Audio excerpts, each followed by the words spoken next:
Hello అందరికీ welcome to our channel. నేను మీ కోట ప్రవళిక. ముందుగా మన ఛానల్ ఎవరైతే కొత్తగా చూస్తున్నారో లైక్ చేయండి, షేర్ చేయండి, కామెంట్ చేయండి. అలాగే నా వీడియోస్ నచ్చితే సబ్స్క్రైబ్ కూడా చేసుకోండి. ఈరోజు అయితే ఎంతో టేస్టీ అండ్ హెల్తీగా ఉండే రాగి కొబ్బరి హల్వా అయితే చేసేస్తానండి. చాలా టేస్టీగా ఉంటుంది, అంతే హెల్తీ కూడా.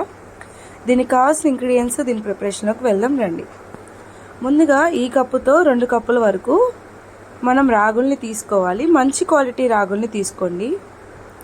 ఎందుకంటే ఈ రెసిపీ కేవలం పిల్లల కోసమే చేస్తున్నాను.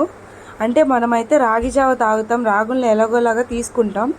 పిల్లలు ఇష్టపడరు కదా రాగులు, అండ్ రాగితో చేసిన ఏవి కూడా తినడానికి ఇష్టపడరు. కానీ ఇదొక్కసారి చేసి పెట్టండి, పిల్లలు ఇంకా ఇంకా ఇంకా ఇష్టంగా తినేస్తారు.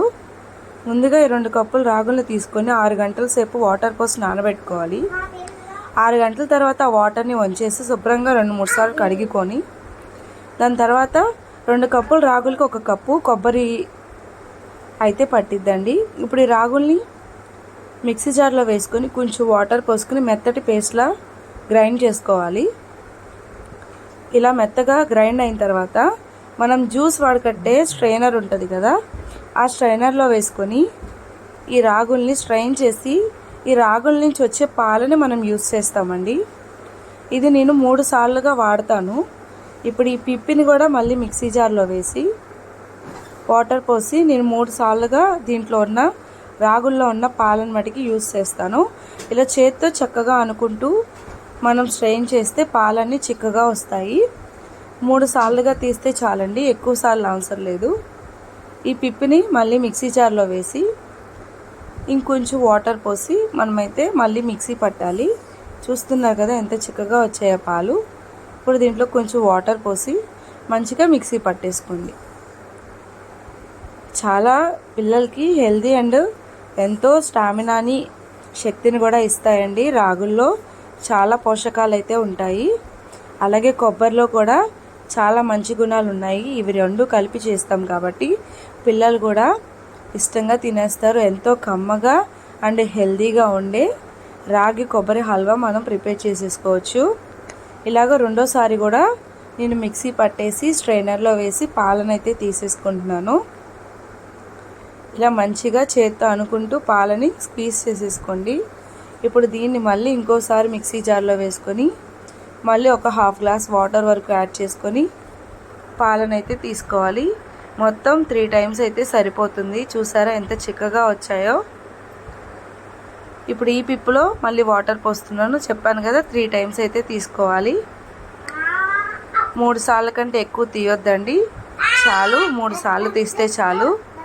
ఈ మిగిలిన పిప్పిని ఏం చేస్తారంటే మొక్కల్లో వేసేయచ్చు, లేదంటే ఆవులకి పెట్టండి, ఆవులు అయితే తింటాయి. నేనైతే మొక్కలకి వేసాను, ఈ పిప్పిని వేస్ట్ చేయలేదు. రాగులు కాబట్టి మంచిదేనండి, మొక్కలకు కూడా స్ట్రెంగ్త్ అనేది ఇస్తుంది.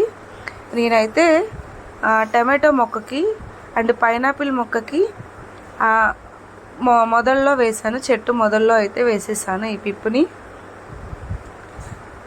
ఇలా మొత్తం ఇలా పిండేసి నేనైతే పక్కకి సపరేట్ చేసేసుకున్నాను. అటు పాలని ఇటు రాగి పిప్పిని సపరేట్ చేసేసుకున్నాను. మొత్తం 3 టైమ్స్ అయితే తీసానండి. ఇప్పుడు పాలు అనేవి ఇలా వచ్చాయి, చూసారు కదా ఎంత చిక్కగా ఉన్నాయో. చాలా మంచివండి రాగులు. ఇప్పుడు ఇవి పక్కన పెట్టేసుకొని మనం ఇప్పుడు కొబ్బరి పాలను కూడా తీసుకుందాము. ఈ పిప్పిని మొక్కల్లో వేసేసుకోండి.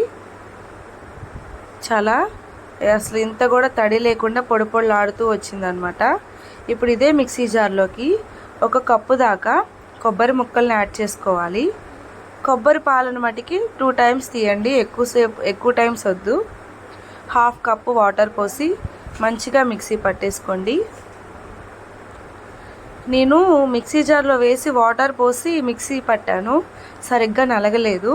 మీరు మటుకి ఫస్ట్ కొబ్బరి ముక్కల్ని మిక్సీ పట్టిన తర్వాత వాటర్ యాడ్ చేసుకొని మిక్సీ పట్టండి, అప్పుడు మంచిగా వచ్చేస్తాయి. నేను ముక్కలతో పాటు వాటర్ వేసాను, సరిగ్గా నలగలేదన్నమాట.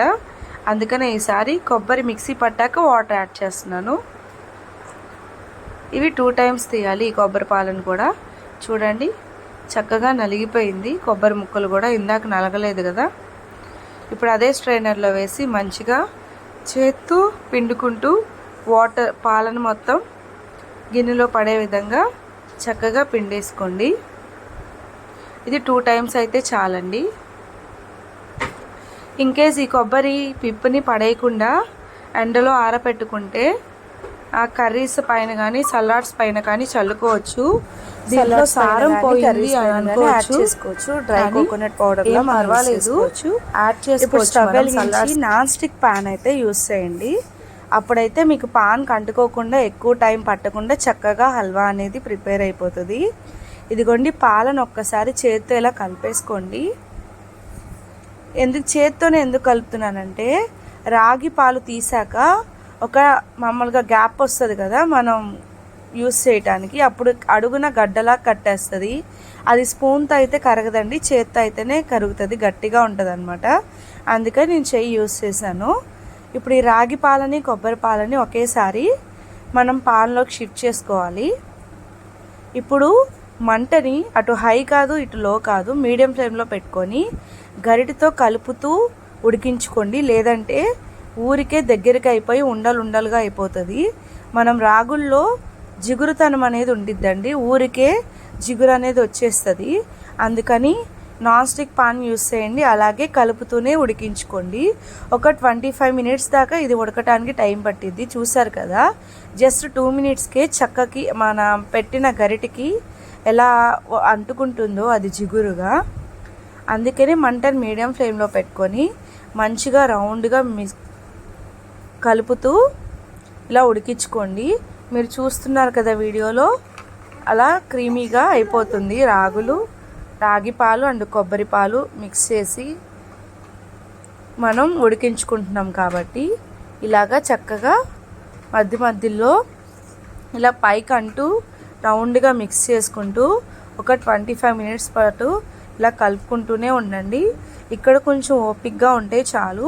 రెసిపీ అనేది చాలా టేస్టీగా, చాలా నీట్గా సాఫ్ట్గా వచ్చేస్తుంది. ఈ ప్రాసెస్ ఒక్కటి మనం నీట్గా చేసుకుంటే చాలండి.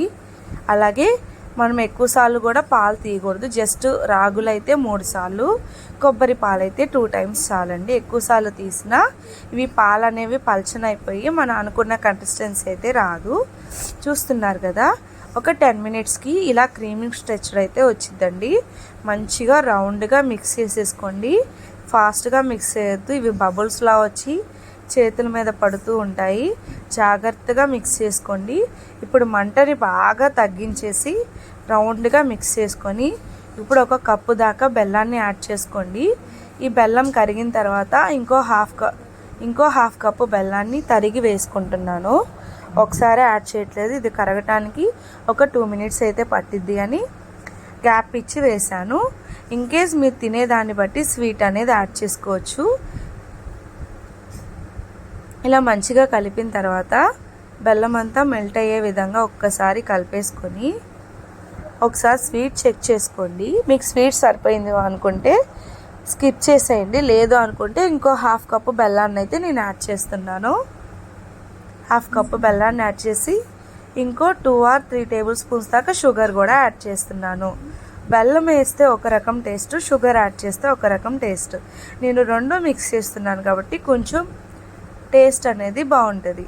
అంటే 3 టేబుల్ స్పూన్స్ దాకా మీరు వాడుకోవచ్చు. నేనైతే 2 టేబుల్స్ వరకు వేస్తున్నాను షుగర్ కూడా.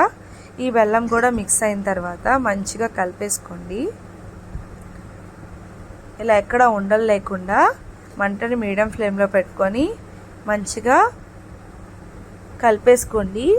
ఇన్కేస్ బబుల్స్ కానీ వచ్చి మీ చేతుల మీద బబుల్స్ పడుతున్నాయి అంటే స్టవ్ ఆఫ్ చేసేసి ఇలా కలుపుతూ ఉండండి, ఏం ఇబ్బంది లేదు. ఇప్పుడు దీంట్లోకి నేనైతే 1 టేబుల్ స్పూన్ వరకు ప్యూర్ కౌ ఘీ అనేది యాడ్ చేస్తున్నాను. ఇలా యాడ్ చేసి మంచిగా కలిపేసుకోండి. ఎప్పుడైతే మనం నెయ్యి అనేది యాడ్ చేస్తామో మంచి అరోమా అనేది వస్తుంది, అలాగే మంచి టేస్టీ కూడా అవుతుంది అనమాట. ఇదిగోండి, ఇలా బబుల్స్ వస్తూ ఉంటాయి. ఇప్పుడు ఒక 2 లేదా 3 టేబుల్ స్పూన్స్ వరకు షుగర్ అనేది యాడ్ చేసుకోండి. ఇలా యాడ్ చేసి మంచిగా కలిపెట్టేసుకోండి. మనం నెయ్యి వచ్చేసరికి 2 టైమ్స్ వాడతాము. ఇప్పుడు ఆల్రెడీ 1 టైం యాడ్ చేసాం కదా, ఇప్పుడు మంచిగా మిక్స్ చేసుకుంటూ ఉండండి. ఎగ్జాక్ట్గా 15 మినిట్స్కి ఇలా అయితే కన్సిస్టెన్సీ అనేది వచ్చింది. ఇప్పుడు మంటని కొంచెం హై ఫ్లేమ్లోకి పెట్టుకోండి, మరీ హై ఫ్లేమ్ కాదు, కొంచెం హై ఫ్లేమ్లోకి పెట్టుకొని మూత పెట్టేసేయండి. ఇలా మూత పెట్టి ఇంకో 5 మినిట్స్ పాటు ఉడికించుకోండి.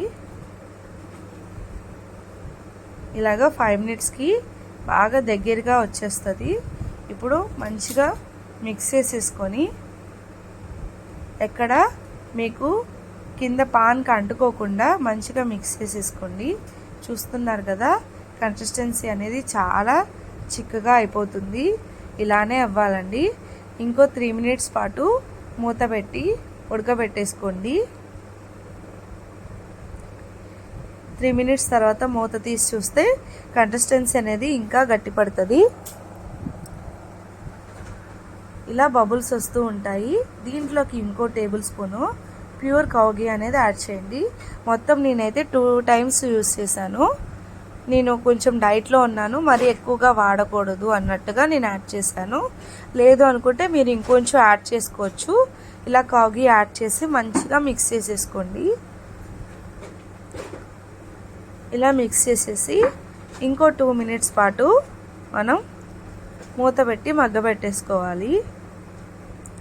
చూస్తున్నారు కదా, కన్సిస్టెన్సీ అనేది ఇలా దగ్గరికి అవుతూ ఉండాలి.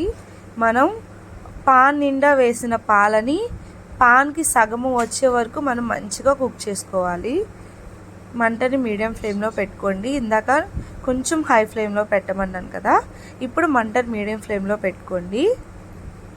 ఇప్పుడు ఇంకో 2 మినిట్స్ పాటు మూత పెట్టి మగ్గబెట్టేసుకోండి. చూస్తున్నారు కదా, 2 మినిట్స్ తర్వాత చక్కగా మనం అనుకున్న కన్సిస్టెన్సీ అయితే వచ్చేసింది. చూస్తున్నారు కదా ఎంత దగ్గరగా వచ్చేసిందో. ఇప్పుడు మంచిగా మిక్స్ చేసేసుకోండి. ఎక్కడైతే పాన్కి అతుక్కుంటుందో అక్కడంతా కూడా గరిటెతో దగ్గరికి లాగేస్తూ మంచిగా మిక్స్ చేసుకొని క్రీమీ స్ట్రక్చర్ అనేది తీసుకురావాలి. గరిటెతో కలుపుతూ ఇలా కలిపేసుకొని స్టవ్ అనేది ఆఫ్ చేసుకొని రూమ్ టెంపరేచర్కి వచ్చే వరకు చల్లారి పెట్టేసుకున్నాను. ఇలా చల్లారి పెట్టుకున్న ఒక 20 మినిట్స్కి ఇలాగా పైన ఇలాగా మీగడలా కట్టిద్దండి. ఇప్పుడు దీన్ని అంతా మిక్స్ చేసేసేయాలి. మనకి రూమ్ టెంపరేచర్లోకి వచ్చే వరకు చల్లారి పెడితే చాలు. నాకైతే ఒక 20 మినిట్స్ అయితే పట్టింది. ఇప్పుడు మీరు కావాలనుకుంటే కప్పుల్లో వేసుకొని తినేయచ్చు, లేదు అనుకుంటే స్లైసెస్లా కట్ చేసుకోవచ్చు. మీకు ఏ షేప్ కావాలంటే ఆ షేప్ మోల్డ్స్లో వేసుకోవచ్చు అండి. నేనైతే ఇలా స్లైసెస్లా కట్ చేసుకోవాలని చెప్పి నేనైతే ఒక ప్లేట్ తీసుకొని నేనైతే ఒక 1/2 టేబుల్ స్పూన్ వరకు కౌ ఘీ అనేది యాడ్ చేసి ఆ నెయ్యిని ప్లేట్ అంతా స్ప్రెడ్ చేసుకుంటున్నాను. నేనైతే స్లైసెస్లాగా కావాలనుకొని ప్లేట్లో వేసుకున్నాను. మీకు ఎట్లా నచ్చితే అలాంటి మోడ్స్లో వేసుకొని ఆ షేప్ తెప్పించుకోవచ్చు.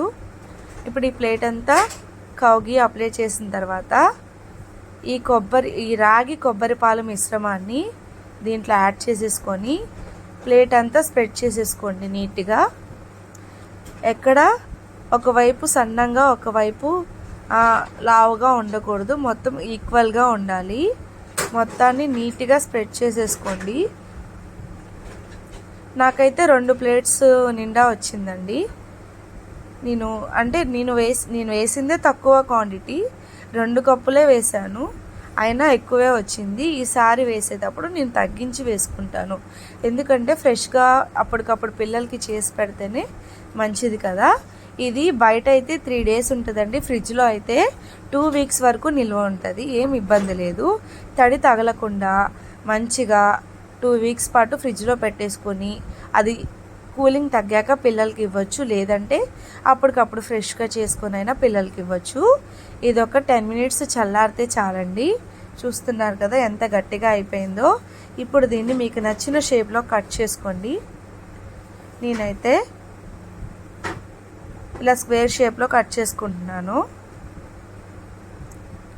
మంచిగా ఇలాగ మీకు నచ్చిన షేప్లో కట్ చేసుకొని చూస్తున్నారు కదా, చాకుకు కూడా ఎక్కడ అంటట్లేదు, నీట్గా అయితే ఆరిపోయింది. చక్కగా ఫ్లఫీగా కూడా అనిపిస్తుంది నాకు కట్ చేసేటప్పుడే.